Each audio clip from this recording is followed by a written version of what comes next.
All right, we'll go ahead and get started on this meeting. Got a couple of other people coming in. I'll let them file in.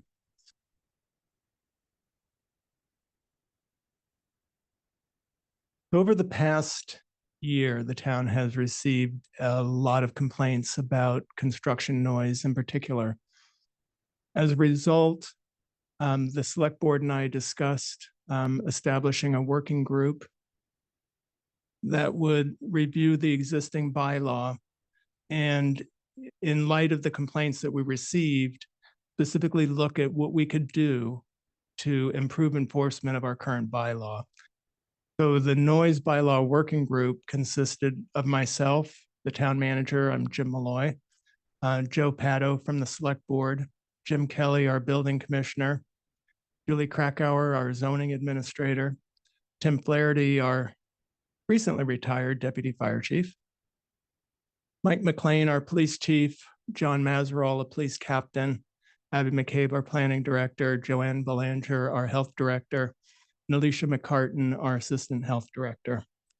We met for the past 4 or 5 months for quite a while on a weekly basis, to review each section of the bylaw to determine what changes needed to be made so that they could better enforce the existing bylaw. Kim, if you could go to the next page. So we start off with 3 major goals. The first is to identify the sections of the bylaw related to construction noise that needed clarity for enforcement purposes. The second one is present a proposal for the fall town meeting to improve enforcement, so that could begin with the 2024 construction season next spring, and then avoid any other unnecessary changes to the remaining sections of the bylaw to avoid any unnecessary conflict or controversy. So what I'm going to do is I'm going to run through all of the changes that are proposed in the bylaw, and I'm going to ask people to hold their questions to the very end so that we can do this in a nice, consistent manner, because there's a number of changes to the bylaw that we're proposing. So the first one is simply, the first 2 actually, is simply changing the term citizens to residents in sections 80-1 and 80-2A. And in 80-2B, we're providing citations on the relevant state statutes and regulations that also apply to noise enforcement. In section 80-3, we simply move that to a different part of the bylaw to be consistent with how other bylaws are structured. 80-4 is renumbered, as are all of the other ones at this point, because we moved one. We updated a number of you go back, Kim, thank you. We updated a number of definitions to provide clarity related to construction-related noise complaints the town has received using industry identified definitions. And the following changes are what we're proposing.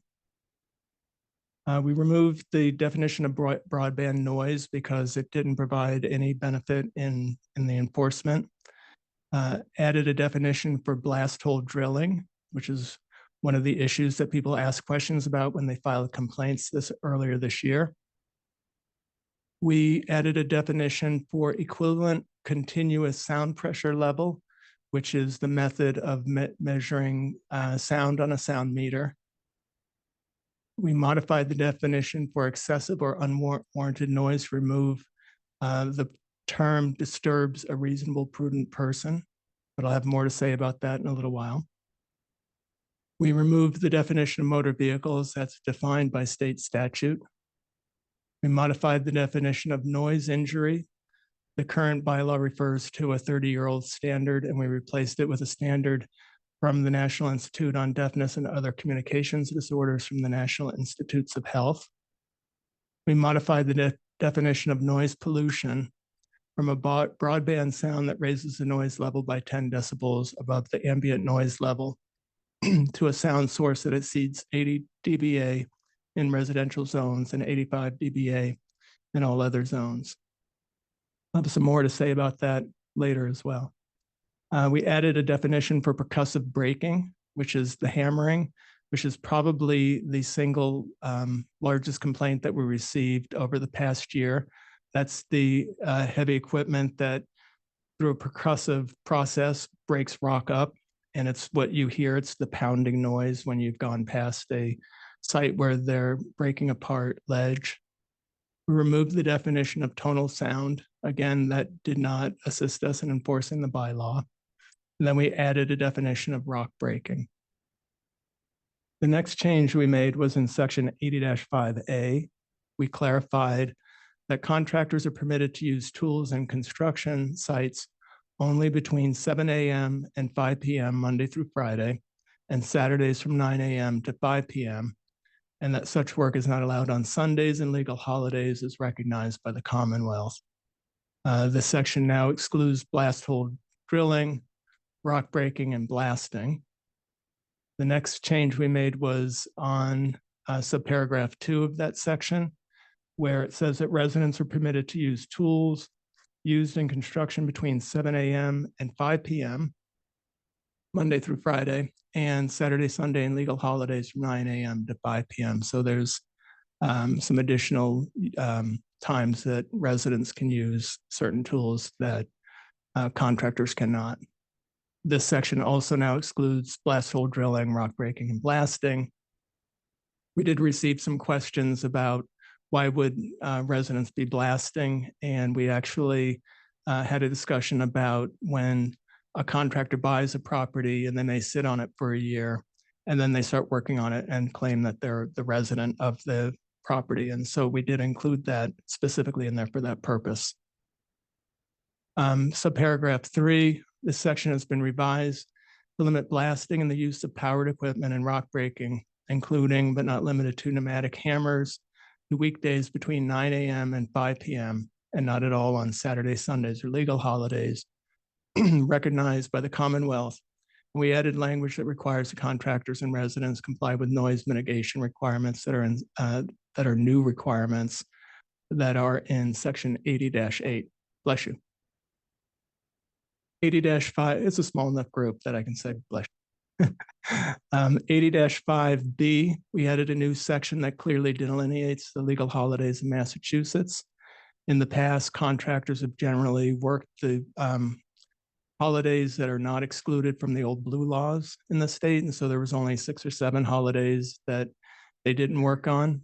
And so we wanted to make the select board wanted to make clear that it was all legal holidays in Massachusetts. And so that's an additional change. Some of the complaints we received this year were that contractors were doing this type of work on Martin Luther King Day and Patriots Day and some other days that are state holidays, but they weren't holidays that were included in the old blue laws.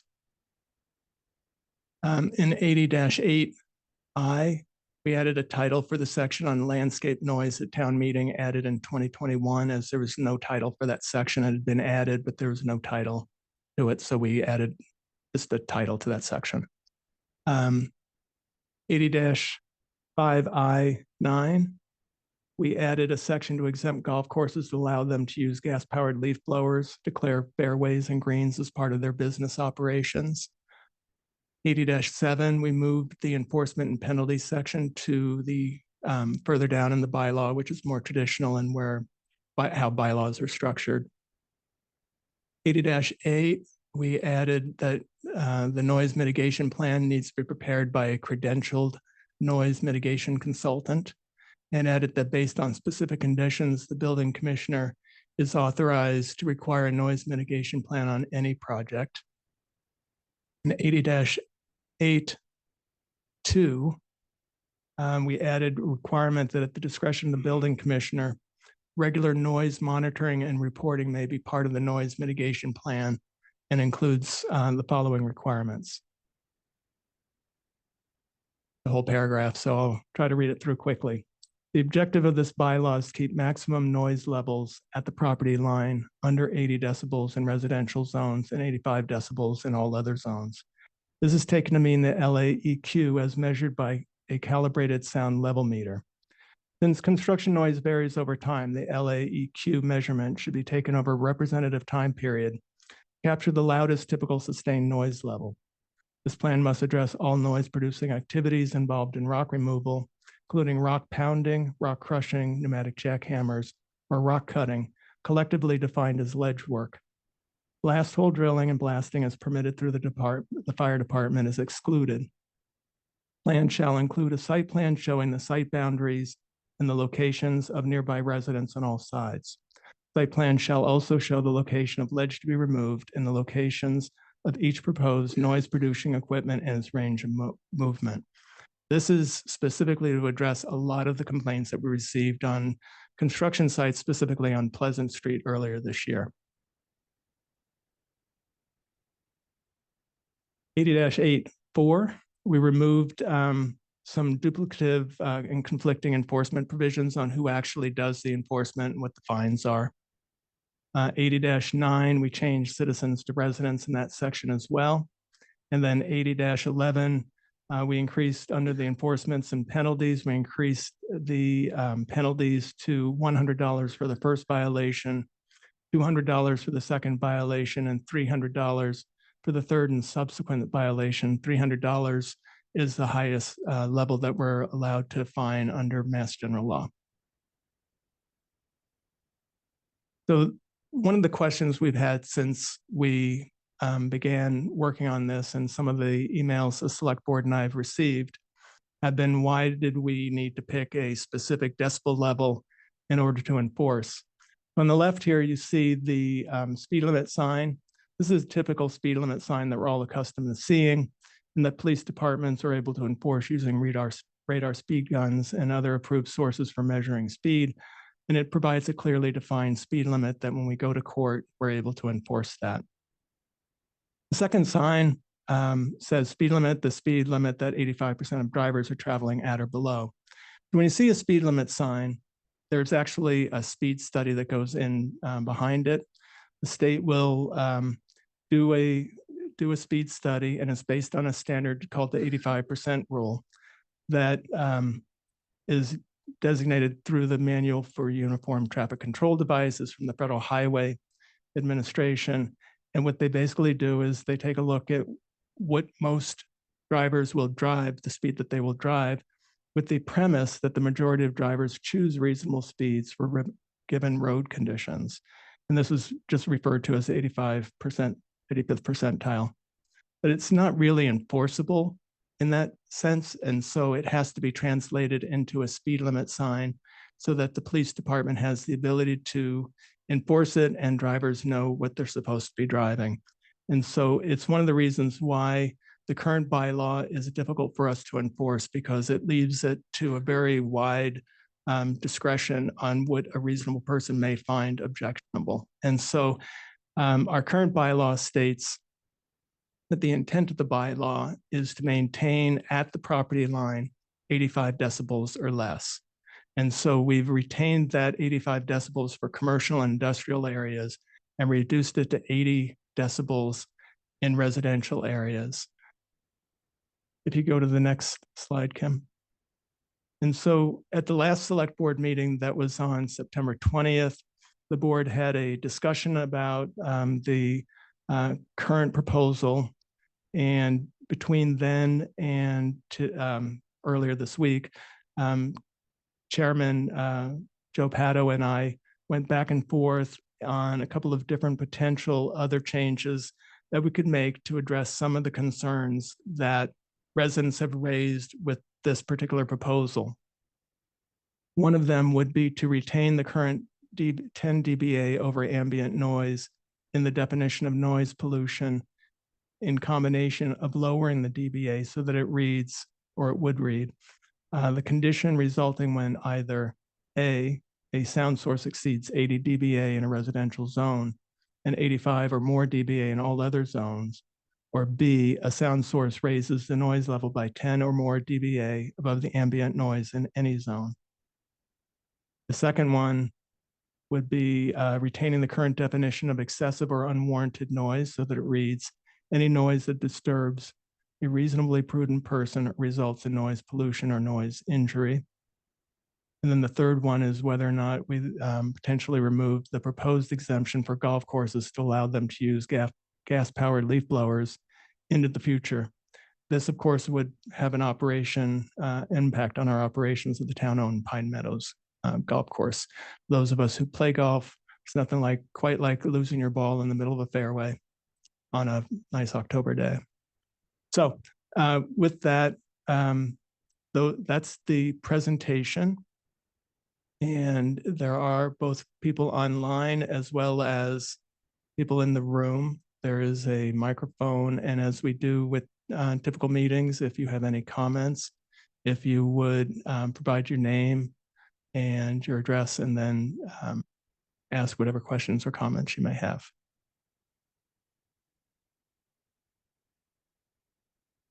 Come up to the microphone, please. And there's probably an on switch there. Okay. There should be an on switch there.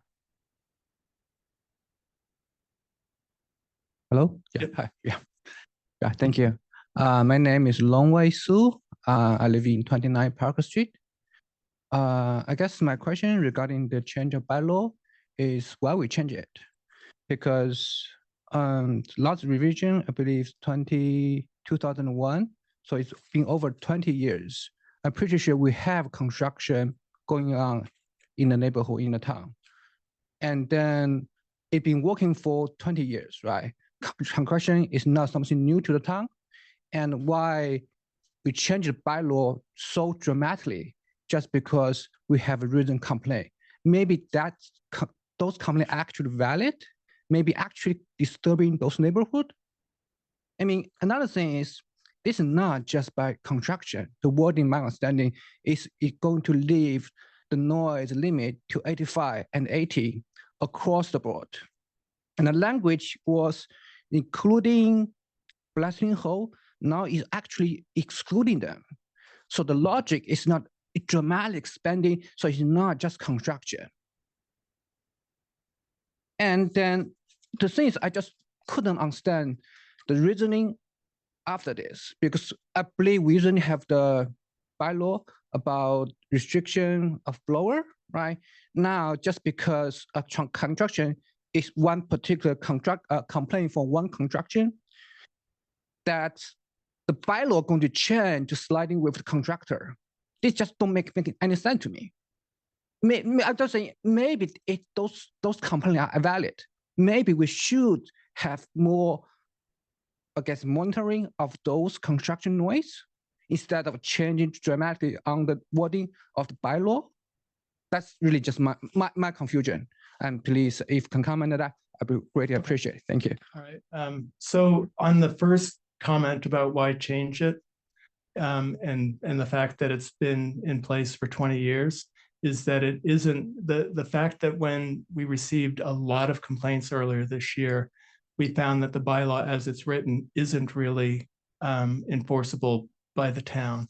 And so it wasn't really working. And that's why the group of people who are responsible for enforcing the town's bylaws got together as a working group and put together what would be enforceable. And so it isn't, unfortunately, it isn't really working. And in regard to the equipment that you indicated was now excluded, that's in paragraph 1 of that subsection. But if you go down to paragraph 3, it includes all of those pieces of equipment. And we tried to make that very clear in that section, in that specific section. So those are all included in that section.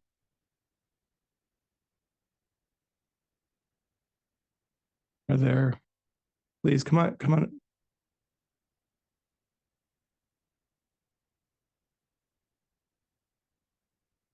Good evening, and thank you very much to the working, sorry.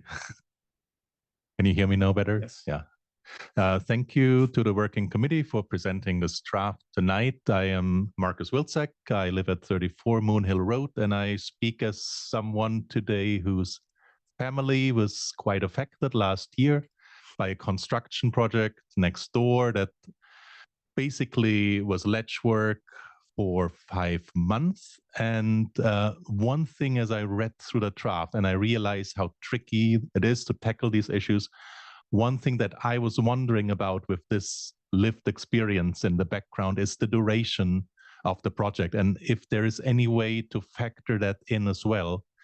We at that point had a 2-year-old who's still napping, and of course you can imagine with ledge work next door that is next to impossible, very much disrupting our health and well-being, forcing us to take a 2-year-old on long drives so she could nap at all.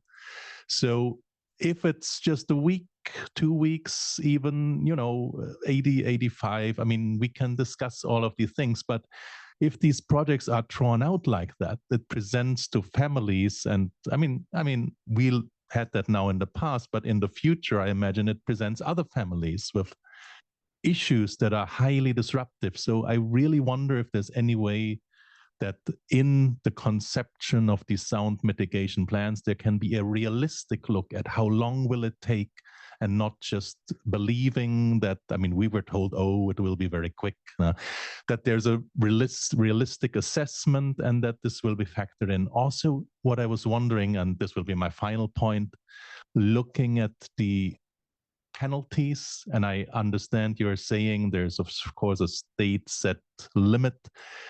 I wonder if money actually is really the leverage here, because as you were saying earlier, developers have deep pockets, and for them, $300, $200 will not really make it an enforcement that they have to worry about so much. What will make them worry is if the timeline for the project, the marketing of the finished product is pushed back so much that it becomes not profitable anymore. And I realize, again, that there are state set standards and limits for money penalties, but I wonder if there are other leverages that there may be at hand to actually make this enforcement an enforcement that is having an effect. Thank you very much. Thank you. On the duration of the project, I do empathize with the fact that we had that one specific project, and I would defer to either the building commissioner or the fire chief on the fact of that project was somewhat different than a lot of other projects. A lot of other projects we have, when they're doing ledge work, it is truly around a week and they're done. But this one extended far greater than that, and we understand that. And it's not something that we talked about as a group, the duration, but after this meeting, my intent is to have the working group meet again before we have a second meeting and this goes in. So we will bring that up. We'll have a discussion about whether or not and I may involve our town council on about whether or not that is something that we could actually add in here somewhere. Let me see if there's any questions on hold. This might be the fastest public meeting in the world. 20 people online. I do not see anybody. Okay, there's two. No, there's nobody online with their hand up, so you go right ahead. Hi, Barbara Katzenberg. I'm a town meeting member and I live at 37 Moon Hill Road, so I'm a neighbor of Marcus's. And you've heard comments from me before, so you know I've spent a lot of time looking at the bylaw and trying to sort of make head or tails of it myself.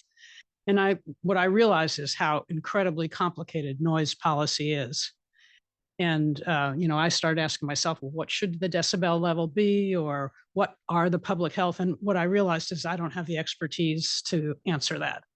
And I think what I came away with it is that it's very important that our noise policy be seen as being fair and balanced. So it's not just enough that it's a good bylaw and that it's enforceable, but that the community as a whole looks at it and says, oh, they've done all the homework they could possibly do. They looked at all the public health literature. They looked at all the municipalities across the country and said, we're in the mainstream here.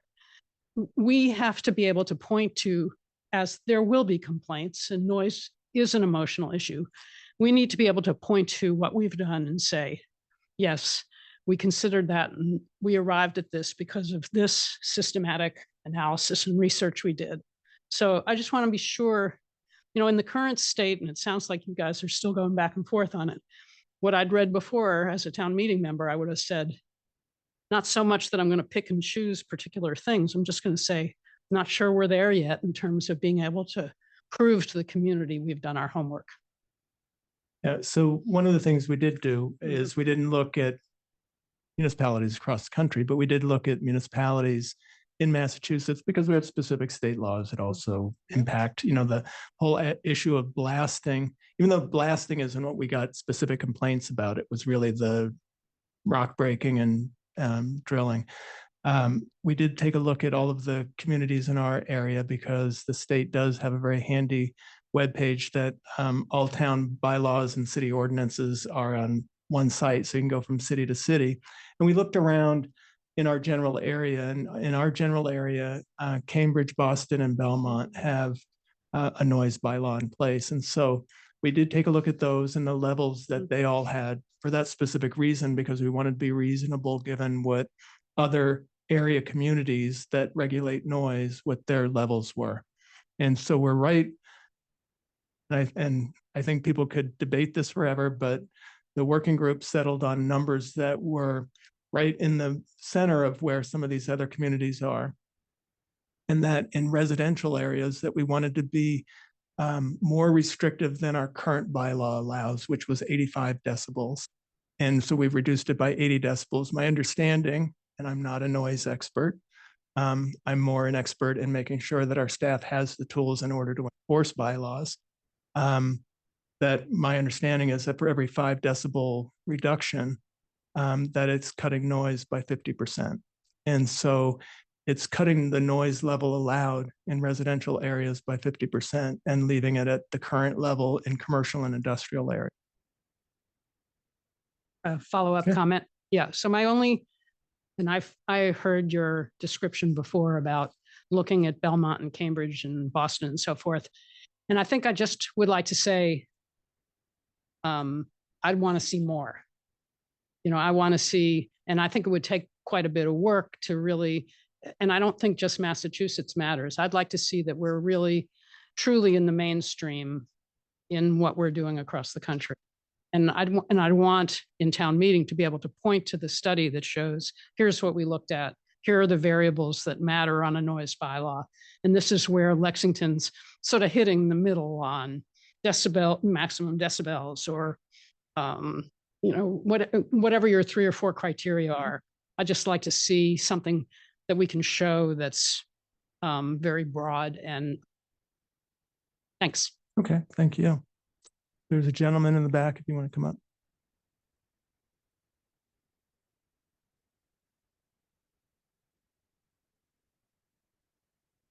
Thanks very much. My name is Darren Ruff. I live at 35 Parker Street.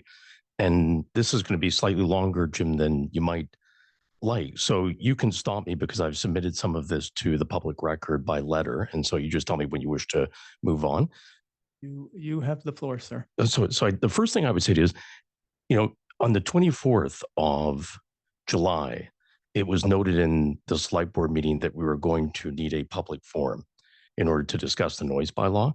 And so I think as a matter of good process, waiting till around the 20th of September feels a little late to circulate to the residents of Lexington that you wish to solicit their public comment, which would be, less problematic if the select board didn't have to make a decision to advance this matter to the town meeting before the 11th of October public forum. And so you kind of get one shot to describe to the select board how public feels about it, but you only get 6 days notice when you could have had 58. And so I think as a matter of process, we have to think a little bit more about when do we wish to select or call upon the public to provide their comments, and how much time do we reasonably give them in order to do that. And so that would kind of, be my first comment. The second one is, I think you've got to, I looked down the list of comparable towns, and that list of comparable towns, including Belmont, some of them have their noise information misstated in the public record. Belmont has a 5 decibel above background noise as a threshold before you get to their maximums, which are both beneath our level of noise that we would permit as a maximum here, unless we were to return the 10 decibel above ambient, which I think is a positive direction. We should put that back into the bylaw. I think we are, Barbara makes an excellent point. We are in, if Mark Sandine is able to circulate a report which describes noise bylaws across the country, and a 85 decibel or 80 decibel level that's set as an absolute threshold, without that return of the measure against ambient, would put us in a small minority of measured towns where they enumerate this sort of activity. And I reject the notion that, you know, a 40-mile-per-hour limit is enforceable, but measuring background noise and adding 10 isn't, particularly when they arrive at the 40-mile-per-hour background by measuring 85% of the traffic and saying, okay, well, we've measured it and here's the number. You know, this is surely all of the towns in the United States that measure against ambient background, including the state, have figured out how to enforce their bylaws without setting a threshold that doesn't have some reference back to ambient. And so I think that has to go back in. I would put the reasonable person standard back. You know, there's 200 years nearly of common law that establishes the reasonable person as a standard in public injury and in personal injury law. And the notion that the courts are a black box and can't interpret it is I think, it's just inaccurate. It's been interpreted repeatedly through the courts of, you know, back to 1837.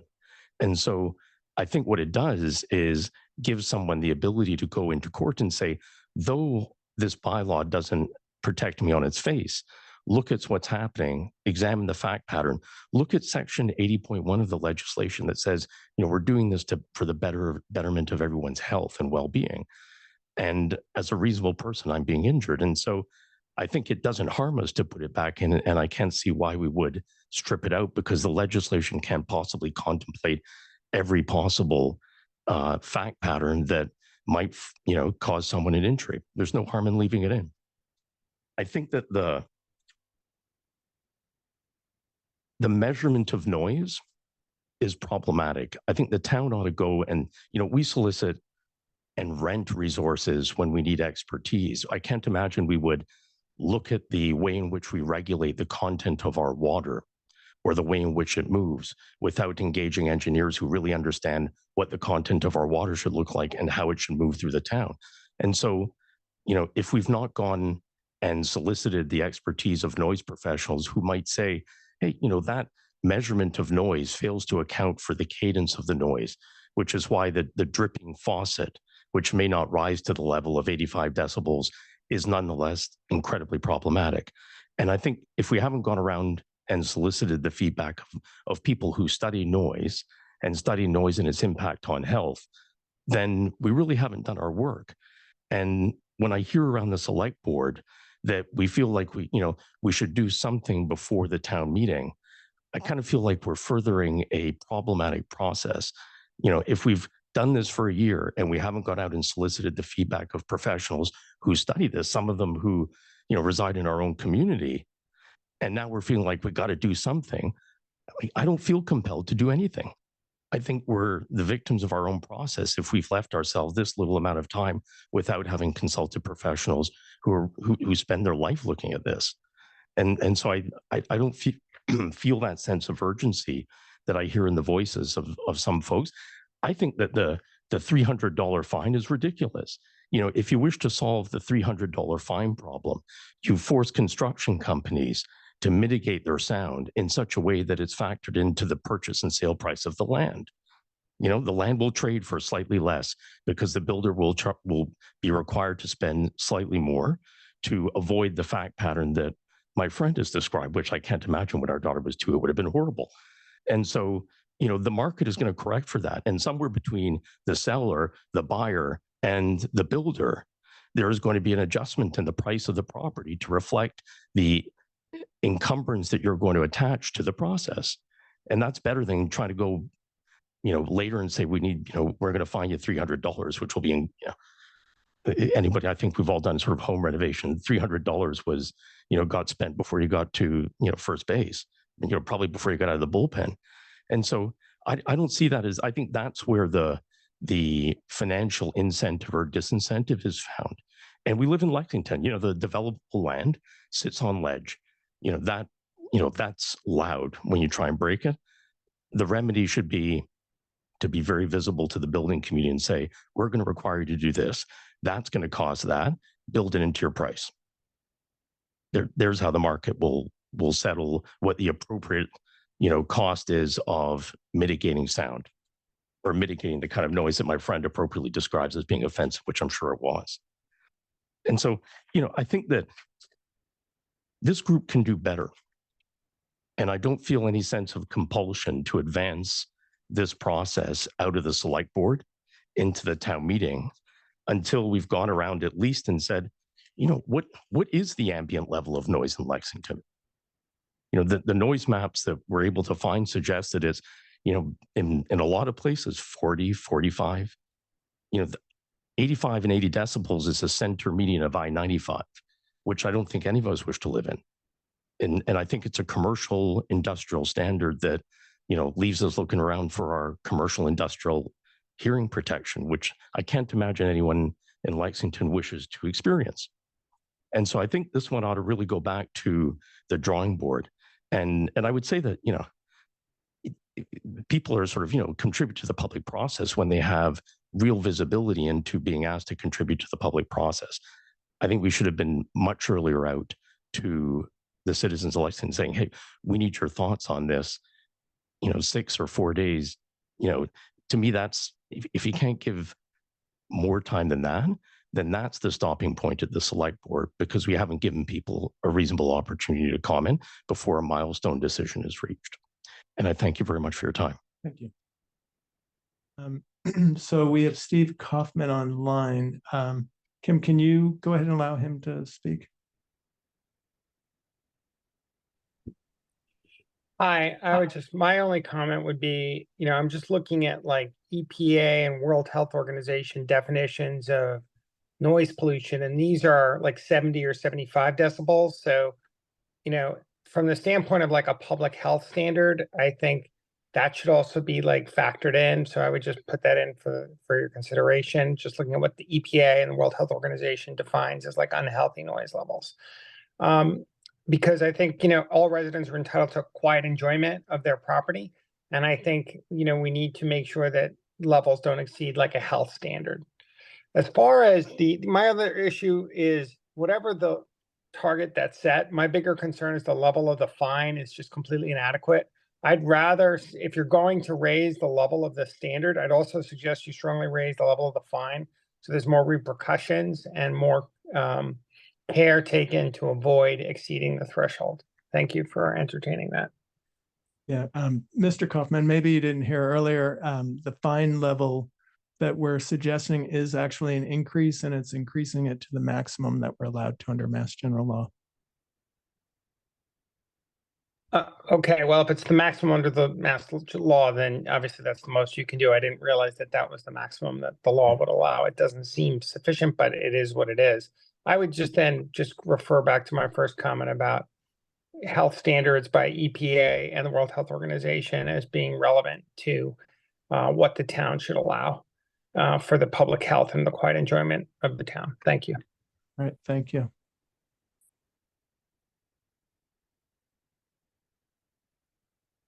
Hello.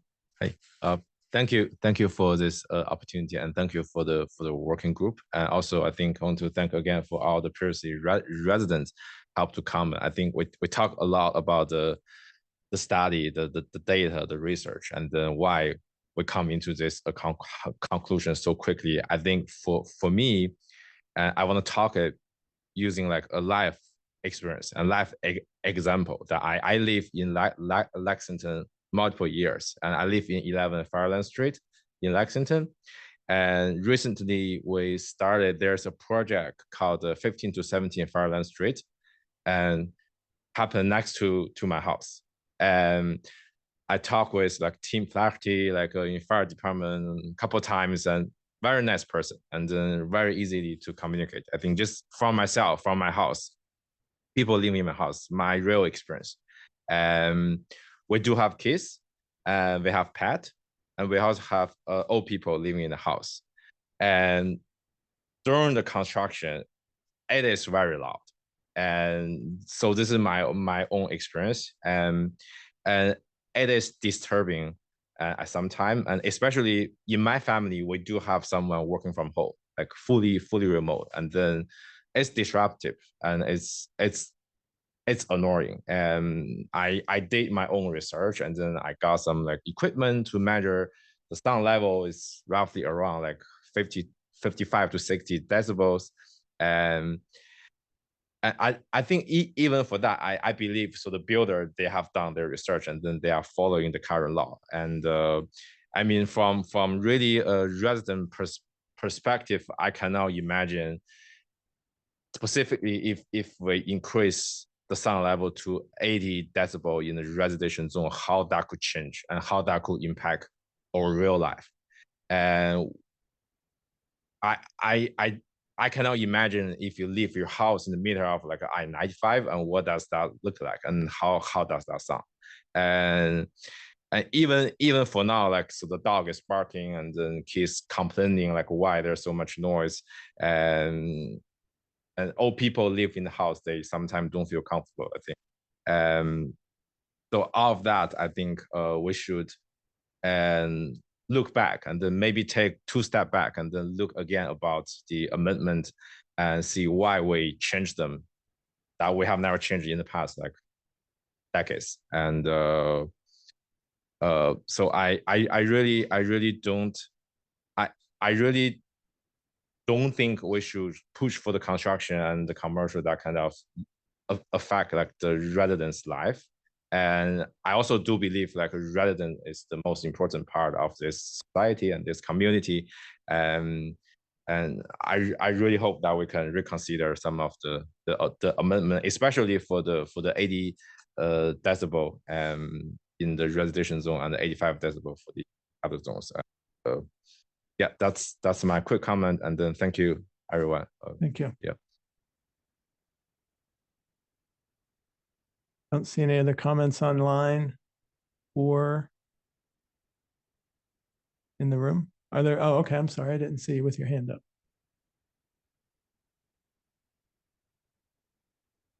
Hi, my name is Eric Perlman. I'm on 47 Parker Street. Just my thoughts, we're all talking about construction, but everyday life, there's noises out there.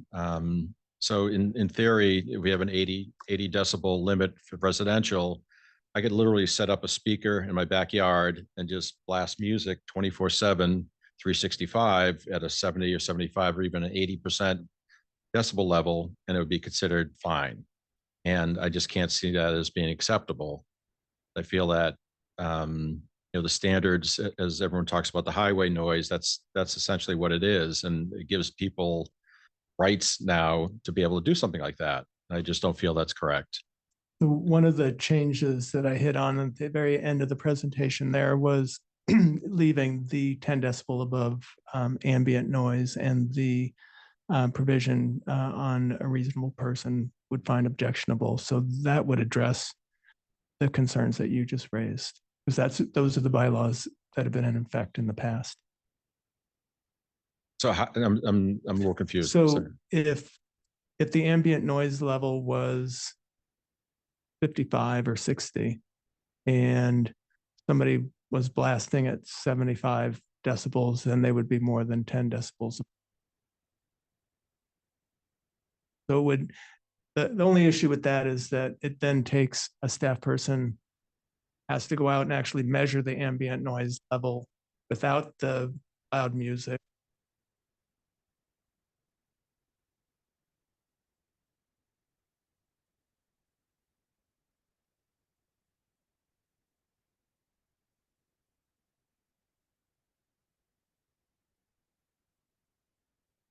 Please.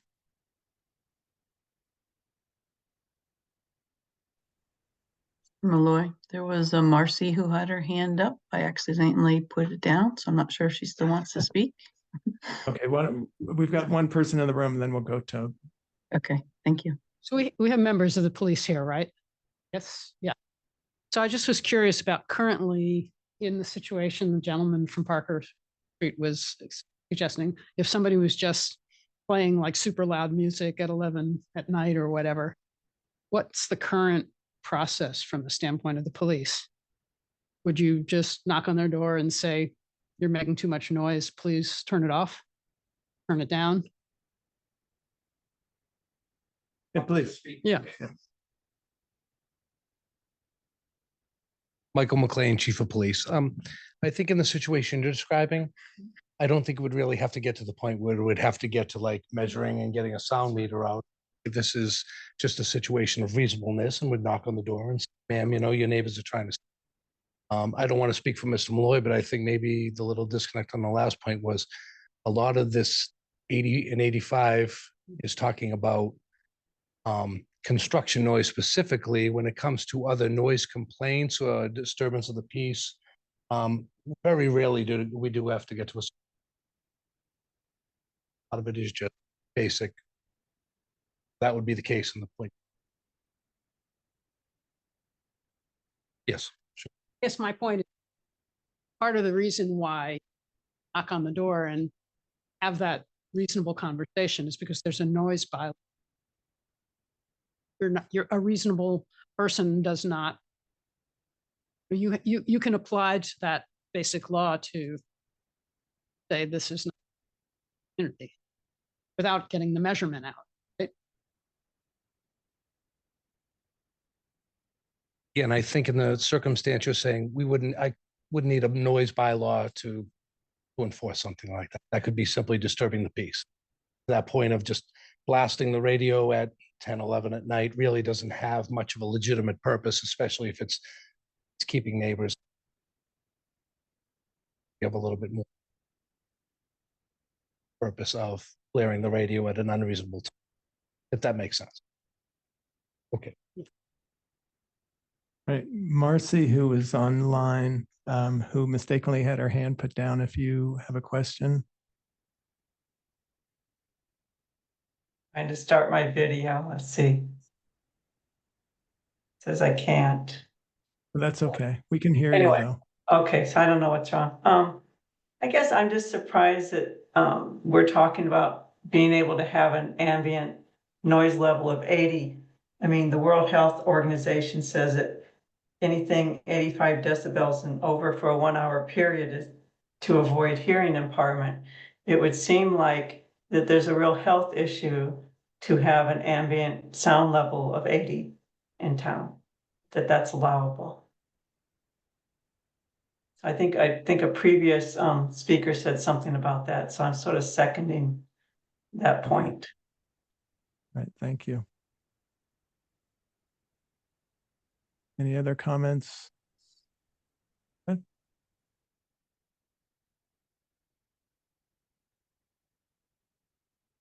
One last comment with respect to the impact of noise on health. In the legislation that's presently drafted, we talk about the impact on hearing, and I assume that the select board is kind of seized of the reality that noise has impact elsewhere than just people's ears.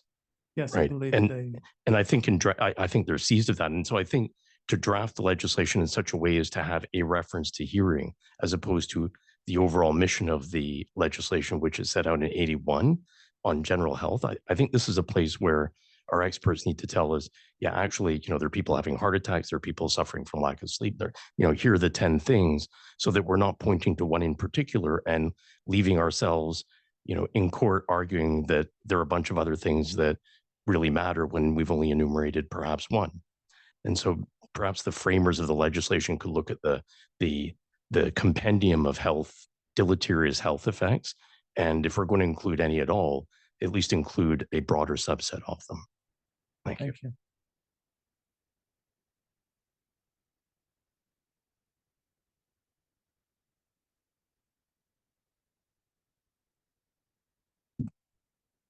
Hi, Cameron Purdy, 1404 Mass Ave. I wasn't going to say anything because everyone else did such a great job, but just on that last point, that's actually one of the reasons I'm here is, you know, one of my family members has sleep issues, and the surges of noise, particularly with things like leaf blowers being used illegally all summer, you know, it's very disturbing. And I know you guys are working hard on trying to improve the situation. So thank you for taking it seriously. You know, I don't know exactly what the answer is in terms of how to put it together in a way that can be enforced. But yes, I just want to thank you for doing the work, and also, encourage you to have an open mind as you do it, that there are a lot of hidden health issues that are caused by noise problems. And oh my goodness, Marcus, wow, 5 months of ledge work. I can't even imagine. Anyway, thank you. Okay, so I don't see anybody else online with their hand up. I think everybody in the room has had an opportunity to speak. So I just want to announce that there is a second meeting similar to this scheduled for October 11th.